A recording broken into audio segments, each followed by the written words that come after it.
Camera is one of the most talked about things of the Moto G4 Plus, and so I thought of checking it out for myself. Your Indian consumer. Hey consumers, it's me Prasad Pathak, your Indian consumer, back with another video.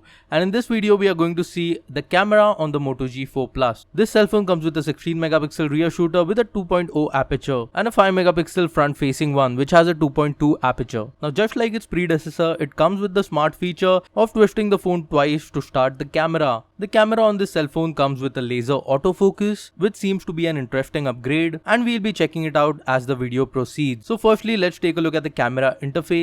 So this is where you will find the settings panel. You can see most of the settings here, the photo size that you can see there with the respective aspect ratios. The shutter type can also be customized, which is again a nice thing to see on this device.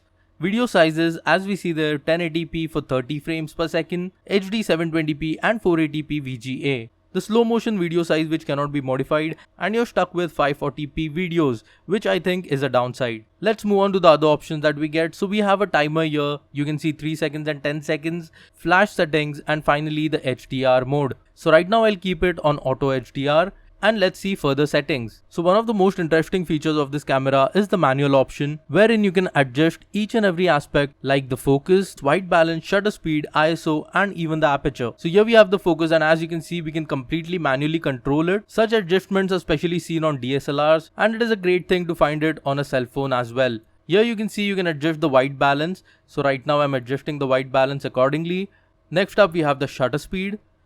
So again I'll adjust the shutter speed and show you. So you can play with the shutter speed and the ISO to obtain some great quality pictures. Next up is the ISO, and as you see here, you can either keep it on auto or select it manually. And finally we have the aperture control. To see all these options together, you can simply press this arrow and you can see them together here. So this is one of the most interesting features which I feel Lenovo has integrated in the camera interface of the Moto G4 Plus. Next up we have the slow motion mode, and the sample for that I'll be showing you as the video proceeds. After that, we have the panorama mode, followed by video recording. The front-facing 5 megapixel shooter is also capable of taking full HD videos, so that is also a good thing. And now finally, let's check out some of the videos and sample pictures that we took using this device. So this is a 1080p sample at 30 frames per second, and you can see the camera has a nice stability. The color reproduction is good, even the contrast, the depth and the sharpness seems to be really nice. So right now I'm recording using the rear camera of the Moto G4 Plus, and let's test the focus.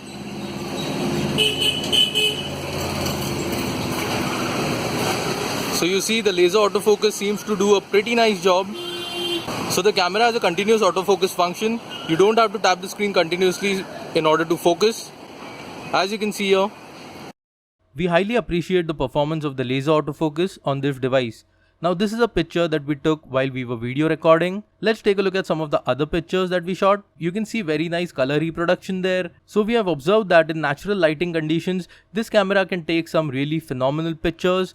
And the 16 megapixel camera seems to do justice and stand up to its name, unlike some other devices. Now this is a picture in relatively low lighting, and I'll just zoom completely.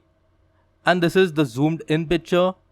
This camera not just takes good pictures in daylight, but its low light performance is also commendable. Some more pictures which will give you an idea of how the camera performs.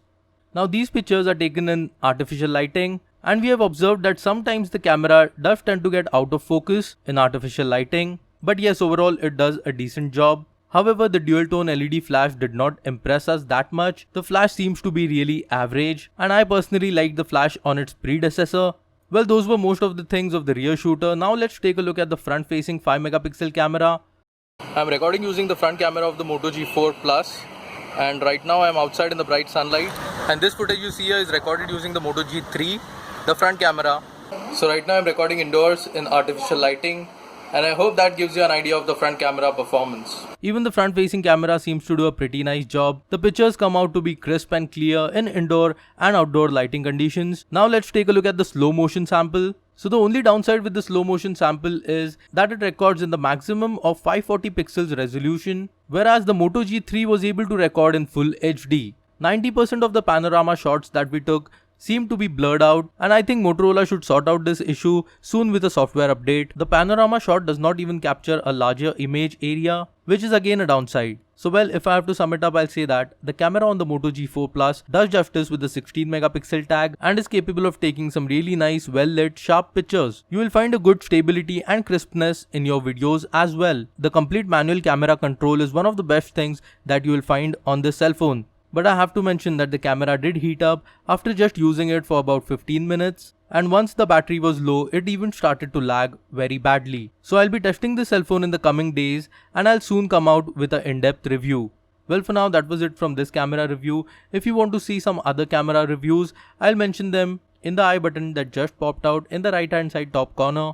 Or if you're watching on a desktop device, you can simply click on the screen to view those videos. If you were watching my video for the first time, do hop onto my channel, check out what I do. I make videos on all Indian consumer goods and services. So if you like what I'm doing, do subscribe to my channel and be a part of the Indian consumer family. I even post a weekly Tuesday vlog. So if you want to see my vlog, you will get a link to that in the I button as well. Do remember to serve before you swipe, and if you don't need, you don't buy. This was Prasad Ved Pathak, your Indian consumer, signing off. And I'll catch you in the next one. Thank you.